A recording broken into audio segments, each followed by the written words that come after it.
Hello guys welcome back to my next vlog.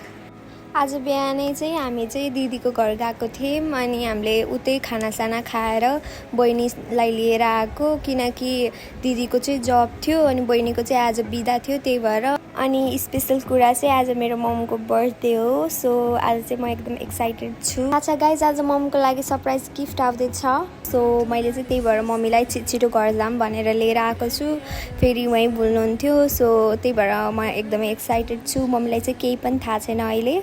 So यहाँ चाहिँ मेरो मम होइसिन्छ, यहाँ चाहिँ मेरो बहिनी छ अनि त्यही हो। हामी अहिले चाहिँ जाँदैछौँ, बाटोमा छौँ, अब घर पुग्न लागेको छौँ। सो म हजुरहरूलाई पनि देखाउँछु है त मम्मीको सरप्राइज। सो हामी घर पुग्ने बित्तिकै एकैछिनपछि मम्मीको लागि सरप्राइज आयो।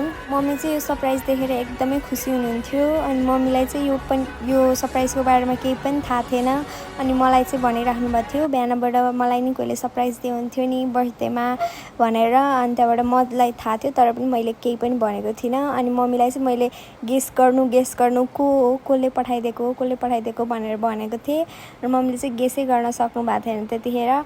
सो एउटा गरेर चाहिँ गिफ्ट दिइराख्नु भएको थियो अनि हाम्रो चाहिँ लास्टमा चाहिँ फोटो फ्रेम थियो। त्यो फोटो फ्रेम हेरेर बल्ल थाहा पाउनु भयो मम्मीले।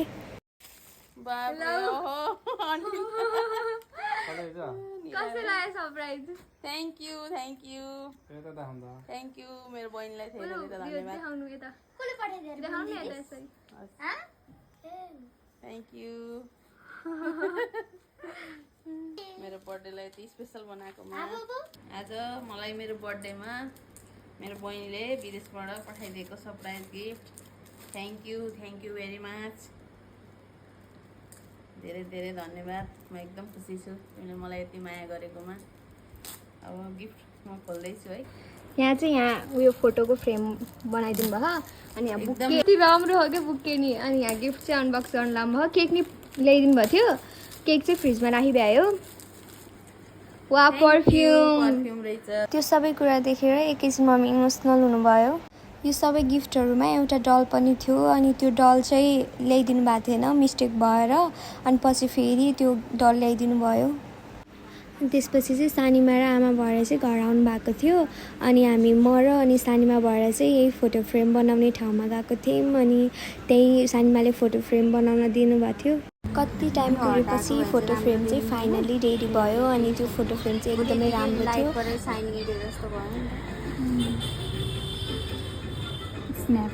अनि हामीले चाहिँ फोटो फ्रेम लिएर अब चाहिँ घरतिर फर्किन लागेको थियौँ तर हामी गयौँ नारायणको तिर अनि नारायणको तिर पुगेर हामी यत्तिकै हिँडिराख्यौँ। तर मेन चाहिँ हामी अफर मान्डु गएको थियौँ किन भन्दाखेरि आज अफर मान्डुको ओपनिङ थियो अनि त्यहाँ चाहिँ केही पनि लिएनौँ किन भन्दाखेरि एकदम ढिलो भएको थियो। अनि हामी चाहिँ नारायणको तिर गयौँ अनि त्यहाँ हामी गएर एकैछिन बसिरहेको थियौँ अनि त्यहाँ दुईवटा दिदीहरूले यस्तो राम्रो ब्राजिल डान्स गर्नुभएको थियो। हेलो गाइजहरू, अहिले चाहिँ हामी नारायणको तिर आयौँ अनि आज चाहिँ मेरो ममको बर्थडे हो बट हामी बर्थडे छोडेर हामी घुम्न आयौँ। आफ्नो सुरुमा हामीले चाहिँ लाइक मेन चाहिँ मम्मीको लागि गिफ्ट लिन आएको हो बट हामी चाहिँ अब हामी निस्केपछि अब हाम्रो पारा यस्तै हो कि।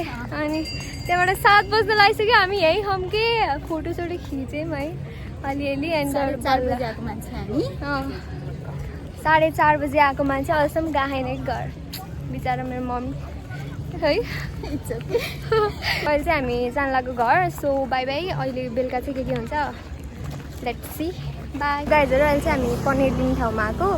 म चाहिँ भेजिटेरियन हो नि त त्यही भएर म चाहिँ पनिर लिँदाखेरि मेरो सानीमा चाहिँ पनिर लिनु लानु भयो। यस्तै हो भेजिटेरियन भएपछि। अब चाहिँ हामी डाइरेक्ट घर जान्छौँ। C you. गाइजहरू अहिले भर्खरै हामी अब घर आइपुग्न लाग्यौँ। फाइनल्ली हामी घर आयौँ। अब गाडी के अरे स्कुटी चाहिँ यहीँ राख्नुपर्छ, हिँडेर जानुपर्छ।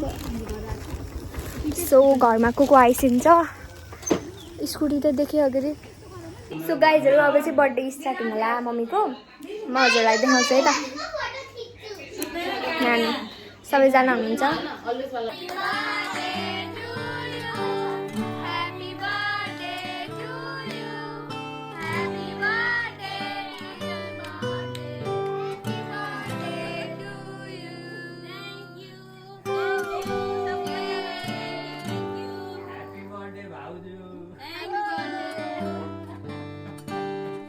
सो यहाँ चाहिँ मम्मी हुनुहुन्छ यहाँ चाहिँ मम्मीको गिफ्टहरू आयो यहाँ यहाँ चाहिँ केक छ बालम यहाँ चाहिँ सबैजना हुनुहुन्छ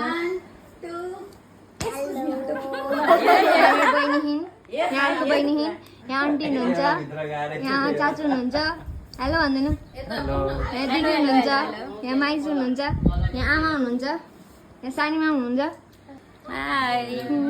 यहाँ गिफ्टहरू छ मम्मीको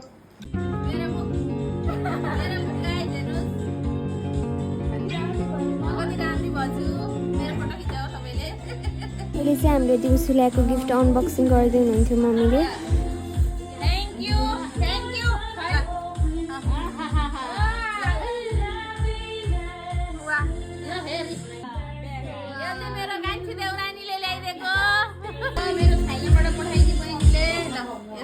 थ्याङ्क यू यो पनि हो है अनि यो पनि हो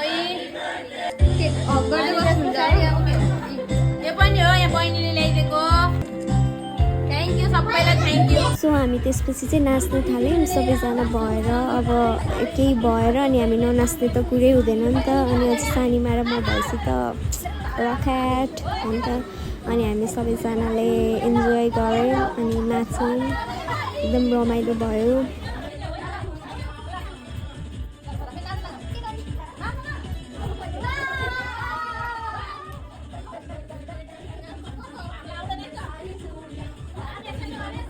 हामी चाहिँ यत्तिकै नाचिरहेको थियौँ सो माइन्ड नगरिदिनु होला सो सानीमा र म भएपछि चाहिँ रकेट नै हो क्या अनि त्यहाँबाट हामी चाहिँ यत्तिकै इन्जोय गरिरहेको थियौँ सो आजको लागि चाहिँ यति नै अनि आज चाहिँ एकदमै रमाइलो भयो मम्मीको बर्थडेमा so see you in next vlog bye bye guys